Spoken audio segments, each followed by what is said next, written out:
Hello and welcome to yet another exciting episode of Young Hearts on the NTA network. Now this is a program that celebrates the Nigerian youth, giving them an avenue, a platform to promote yourself, their talents, their products and their services. I'm your host Shaka or Giaco, and we're at the beautiful Nook Garden in Wuse Zone 5. Stay tuned. Okay, welcome back to the show. In case you're just tuning in, this is Young Hearts on the NTA network. Now, as usual, we always bring informative and educational information for you. So stay tuned and see what we've got up next.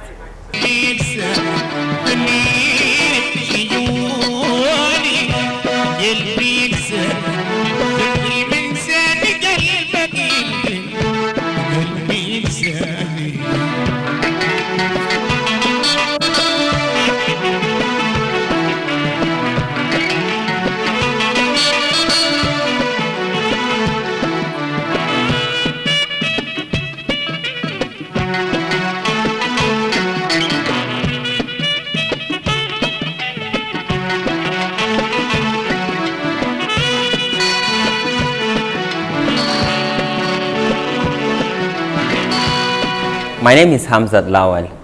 I'm an activist and I've attended the University of Abuja studying political science. Over time, I've been engaged in mobilizing and engaging young people to contribute their voices to public policies around health, education and environment. I've also engaged young people to ensure that our voices are captured both in national, regional and international meetings, facilitated by the United Nations.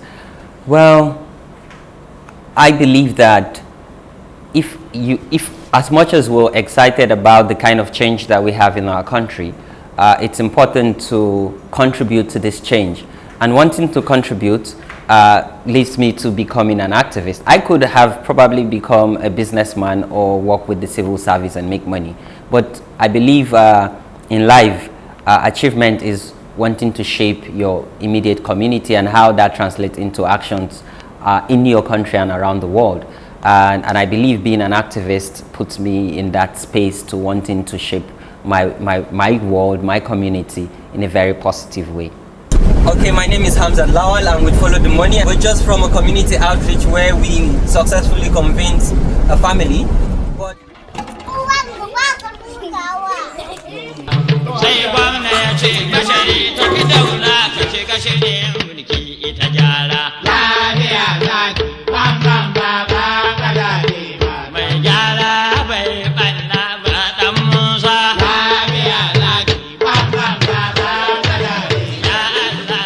back in the days when I was in primary school, I was a member of the Boy Scouts movement, and I graduated from the secondary school as a scout leader, and this has always shaped how I'm able to engage my community, contribute to some environmental projects while in school.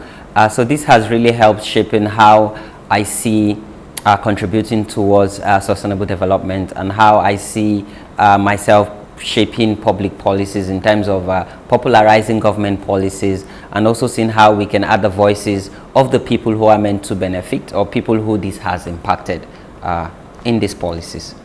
I'm the co-founder of an organization called Connected Development Code, but we're popularly known as Follow the Money. And what we try to do is seeing how we can empower marginalized communities and bridging the gap between the people on the ground and the grassroots with the government who are the policymakers here in Abuja. We engage in projects and campaigns that would have to travel down to rural northern communities that are far from the capital center, where we will travel down. Why we travel down is to gather evidence-based research, documenting their voices using technology. We use our smartphones to interview them, take pictures, and then coming back to Abuja, we try to put this into infographics where we're able to showcase this to policymakers in an understandable format. But most importantly, we also use technology to share our work with the world at large, because we want to see how we can connect what is happening on the ground and what is ascertained in the global community. In 2012, there was lead poison outbreak in Zamfara State. This killed over 400 children due to artisanal mining in local communities. What we did as Follow the Money was that we had, at that time, there was a budgetary provision of 850 million that was needed for remediation, which is environmental cleanup, healthcare intervention, and safer mining practices. For us, it was an opportunity to tell the story of this community using technology. So what we did was to visit this community to ascertain firsthand what is actually happening on the ground. Why are these children dying, and what do the people want?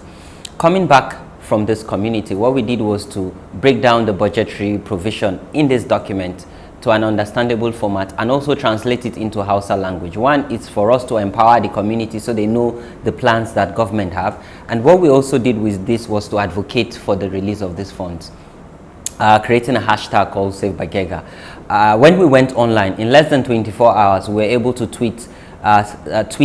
generate so much noise on Twitter and Facebook that we were able to reach over 1 million people around the world using that hashtag Save Bagega. So after the funds were released, the Follow the Money team ensured that we were able to track and visualize this fund from Abuja to Zamfara, to this community, which is Bagega, to ensure these funds were used judiciously in cleaning up their community. But beyond that, we also empowered the community to be able to also join in ensuring that they join forces to support government's intervention in cleaning the community. One other key success we took was when we broke down this budget and empowered the communities by sharing it. When the laborers were being paid, some government official tried to short-charge them in terms of paying them their daily labor fee. But they now said no. According to the information that Follow the Money provided us, I'm meant to be paid 1,500 naira daily for my labor. So why are you offering me 750 naira? That's a huge plus, because from the information we've been able to share with the community, this community has now been empowered to understand how much is coming to their community and how much is meant for their services in cleaning their community. For us at Code, we believe that there's so much potentials in young people. They come with innovation and a lot of energy and the zeal to want to contribute towards good governance in Nigeria. So that's why all of us at Code are very young, very passionate, very inspiring. And we're all young, contributing our little quota using our platform Connected Development Code, and of course our campaign Follow the Money, to ensure we're able to capture the voices of marginalized communities in our country. It's interestingly, what we do, it's not just new in Nigeria, but it's new in the world at large, following the money and ensuring transparency and accountability in the public sector.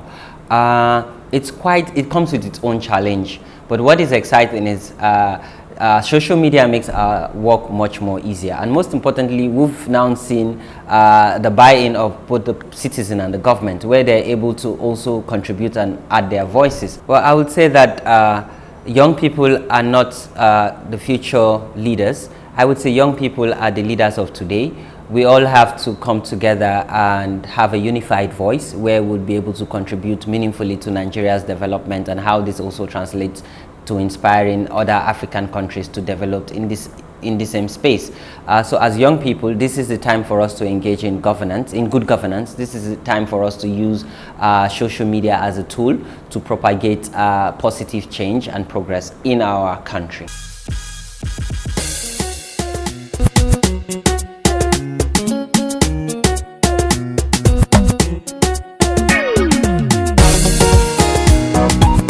All right, now very special thank you to Nook Gardens for allowing us to use their beautiful premises for the show. Now this brings us to the end of the program. We've had a wonderful time, and I hope you did too. You know what to do. If you are young, you're talented, you have a product or a service that you'd like to promote, or you just want to promote your talent, come on the show. We are at NT Abuja Channel 5 next to Old Parade Ground. I'm your host, Chiaka or Jacko. Till next time, bye-bye.